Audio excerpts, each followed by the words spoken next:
நான் சமையல முடிச்சிட்டேன். நீங்க அந்த பாத்திரத்தை கழுவிட்டு இந்த இடத்துல கொஞ்சம் க்ளீன் பண்ணி எடுத்துட்டீங்களாண்ணா? சரிம்மா, நான் பண்ணி வச்சிடுறேன். மைனி வீட்டை பாருங்க மைனி, என்ன பெருசா இருக்கு.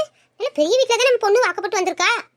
வீடு பெருசா இருந்து என்ன புண்ணியம் வசந்தி, அந்த பையன் குணம் சரியே இல்லையே.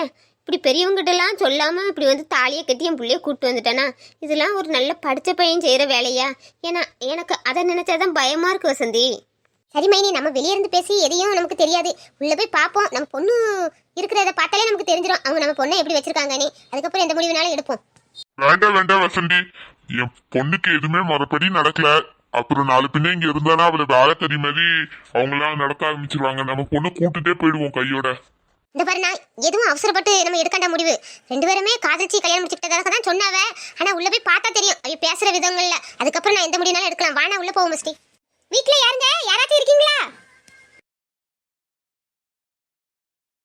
ராஜனா வெளிய யாரோ கூப்பிட்ட மாதிரி இருக்கு, போய் பார்த்துட்டு வாங்க. சரிம்மா.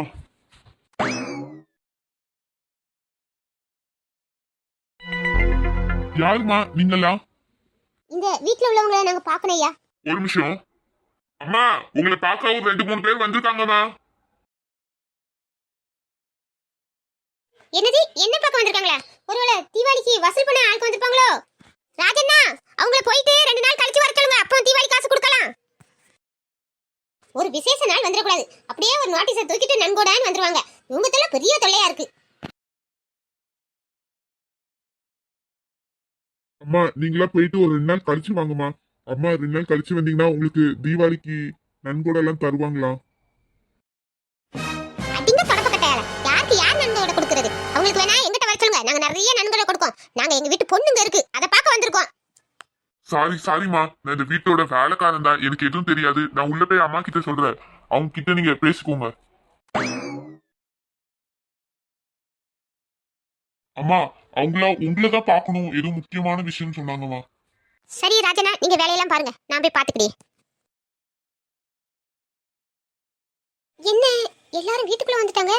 இவங்களெல்லாம் நான் பார்த்த மாதிரியே இல்ல. அந்த நடுவில் இருக்க அம்மாவை எங்கேயோ பார்த்த மாதிரி இருக்கு, ஆனா யாரும் தெரியல. என்னம்மா, என்ன விஷயமா என்ன பார்க்க வந்தீங்க? இல்லைங்க, எங்க வீட்டு பொண்ணை உங்க பையன் கல்யாணம் பண்ணி கூட்டிட்டு வந்துட்டான்ல, அது விஷயமா தான் பேச வந்தோம். ஓ, நீங்க எல்லாரும் அந்த ஓடுகாலி குடும்பத்தை சேர்ந்தவங்களா? இந்த பாருங்கம்மா, ஓடுகாலின்னு எல்லாம் சொல்லாதங்க எங்க வீட்டு பிள்ளைய. நாங்க ஒன்றும் எங்க வீட்டு பிள்ளை உங்க வீட்டுக்கு ஓடி வரல. உங்க வீட்டு பையன் தான் வந்து எங்க வீட்டுல தாலி கட்டி கூட்டு வந்திருக்கான். என்னது, என் பையன் உன் வீட்டு பொண்ணை வந்து தாலி கட்ட வந்தானா?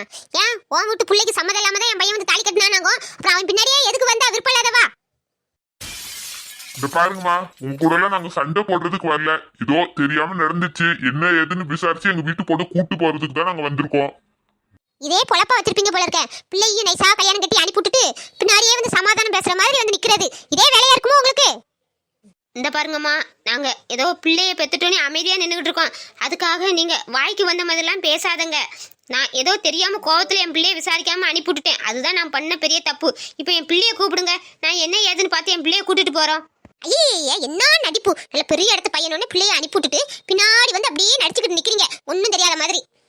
இந்த பாருங்க, நீங்க ஓவரா கத்தாதீங்க.